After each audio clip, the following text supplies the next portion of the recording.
Bienvenidos una vez más a este espacio para que les platique aquí en corto de esas cosas que no podemos dejar de entender. Hoy se trata de la Ley Saldívar.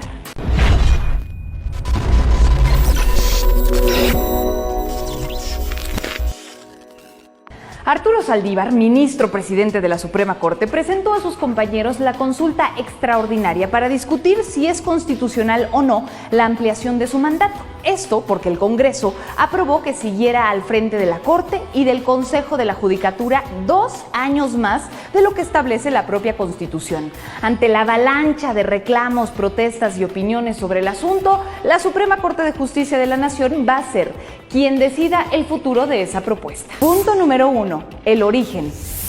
La reforma judicial fue obra del propio Arturo Saldívar, pero como no está facultado para promover estas iniciativas constitucionales, quien la presentó al Congreso fue el presidente, Andrés Manuel López Obrador. La reforma fue aprobada en marzo pasado y para su aplicación era necesario adecuar algunas leyes secundarias. Fue durante precisamente esa discusión, la de esas leyes, que apareció de la nada un artículo transitorio que establecía la ampliación del mandato del ministro presidente.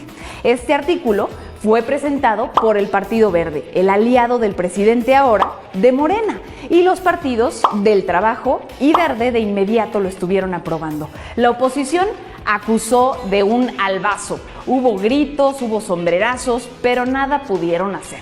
Punto número 2. Las reacciones. Inmediatamente después de la aprobación, el Consejo de la Judicatura Federal marcó su distancia de esta aprobación.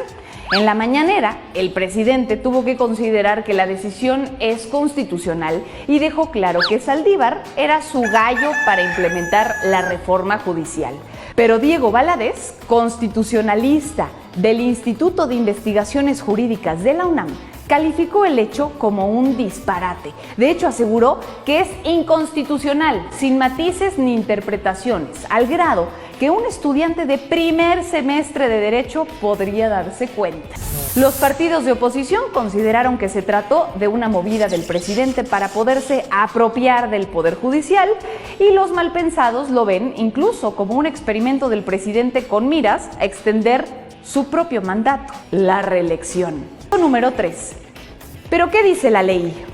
El artículo 97 de la Constitución dice textualmente: cada 4 años, el Pleno va a elegir de entre sus miembros al presidente de la Suprema Corte de Justicia de la Nación, el cual no podrá ser reelecto para el periodo inmediato posterior. Y en ninguna parte de todo el artículo hace alguna mención o referencia sobre la posibilidad de ampliar este periodo al frente de la Corte. Pero lo aprobado en el Congreso fue la adición de un artículo transitorio a la ley reglamentaria de las infracciones 1 y 2 del artículo 105 de la Constitución. Ese transitorio del que les hablo establece que para poder implementar la reforma al Poder Judicial cuando ésta entre en vigor, quien ocupe la presidencia de la Suprema Corte y del Consejo de la Judicatura va a durar en el cargo hasta el 30 de noviembre del 2024. El principio que ignoraron los legisladores es que ninguna ley secundaria está por encima de la Constitución. Punto número 4. La posición del ministro presidente. Cuando surgió esta noticia, prácticamente todos exigieron que rechazara de inmediato la modificación. Lo que hizo Arturo Saldívar fue decir que iba a esperar a que se terminara el proceso legal de la aprobación de la reforma judicial para poder entonces dar su propia opinión. Cuando esto ocurrió, informó que iba a presentar ante el Pleno una consulta extraordinaria para determinar cómo deben de proceder ante este dichoso artículo transitorio. Y reconoció que todo el asunto creó un ambiente de incertidumbre que puso en entredicho la independencia misma del Poder Judicial, a pesar de que ellos no crearon esa situación. Pero aseguró, este seguirá actuando con imparcialidad, autonomía e independencia. Número 5. La consulta al Pleno. La consulta extraordinaria tiene 4 preguntas. La primera: ante la posible inconstitucionalidad del artículo 13º transitorio de este decreto de reformas, ¿qué determinación debe adoptar el Pleno de la Suprema Corte de Justicia de la Nación? La número 2: ¿puede el Pleno de la Suprema Corte pronunciarse sobre la constitucionalidad de normales generales que pudieran afectar la autonomía e independencia del Poder Judicial de la Federación o de alguno de sus órganos fuera de un medio de control constitucional promovido por parte legitimada? La 3: En su caso, ¿qué mayoría se requiere para invalidar o inaplicar una norma general? ¿Basta la mayoría simple o se requiere una mayoría calificada de 8 votos? Y finalmente, ¿El contenido del artículo 13º transitorio del decreto de reformas es acorde con los artículos 97 y 100 de la Constitución Política de los Estados Unidos Mexicanos? la Corte aceptó a trámite la consulta y encargó al ministro Fernando Franco González Salas elaborar el proyecto de resolución.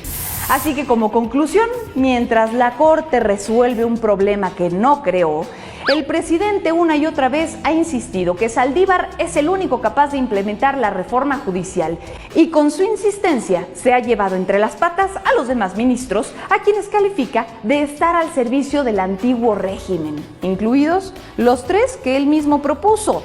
Pero desde esta humilde tribuna consideramos que la ley es clara y no puede extenderse el periodo del ministro presidente. ¿O ustedes qué opinan?